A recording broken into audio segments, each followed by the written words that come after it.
یہ جو دینی معاملات ہیں ان میں بعض اوقات تعطل آ جاتا ہے، اس کی کیا وجہ ہے؟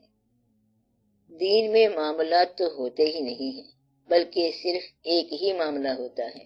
شوق میں بھی صرف ایک معاملہ ہوگا، صرف سنگل رخ ہوگا۔ من قبلہ راست کردم بر سمت یار، اس میں قبلہ راست ہوتا ہے اور اس قبلہ تک پہنچنے میں دیر لگ جائے تو سوال پیدا ہو جاتا ہے۔ آپ میری بات پہ غور کر رہے ہیں؟ مطلب یہ کہ ایک آدمی خدا نخواستہ بیمار ہو جائے، اسے جا کے کہو کہ اللہ میاں اسپتال میں تشریف لائے ہیں، تو وہ کیا کہے گا؟ میری شفا ہو جائے۔ یہ نہیں کہے گا کہ میں نے لاٹری ڈالی ہوئی ہے اور پرائز بانڈ ہے۔ وہ کیا مانگے گا؟ صحت۔ اس کا پرابلم کیا ہے؟ صحت۔ اس کی الجھن یہی ہے نا، بیمار کی الجھن کیا ہے؟ صحت۔ اگر اللہ اس کو کہیں مل جائے تو کیا کہے گا؟ صحت دے دو۔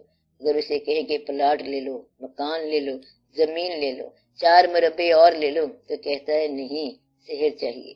بہت سارے سوالات سے نکل کر جب آپ ایک سوال میں داخل ہو جاؤ تو آپ کا سفر ڈیفائن ہو جاتا ہے۔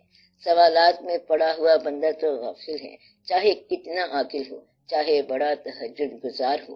اگر زکوٰۃ دینے کا وقت آ گیا تو وہ کہتا ہے واصف صاحب زیور پہ زکوٰۃ لگتی ہے، مکان پہ زکوٰۃ لگتی ہے، وہ جو پیسہ پڑا ہوا ہے اس پہ لگتی ہے؟ میں نے کہا پچھلے سال زکوٰۃ کے پیسے کہاں ہیں؟ کہتا ہے زکوٰۃ لگ گئی تھی، جمع کرا دیے تھے تو اس پہ پھر زکوٰۃ لگ گئی۔ کہتا ہے 2 زکوٰتیں لگ چکی ہیں، کیا اب پیسہ جائز ہو گیا؟ ایسی عجیب و غریب باتیں کرتے رہتے ہیں لوگ میرے ساتھ۔ بے تابی دل کے کتنے ہی سوالات بنتے ہیں۔ آپ پڑھے لکھے لوگ ہو، کب کیا تھا آپ نے ایم اے؟ 1964 میں، اور اس کے بعد 4 ایم اے آپ اور کر سکتے ہیں۔ بے تابی دل کا کیا علاج ہے؟ دیدار دوست۔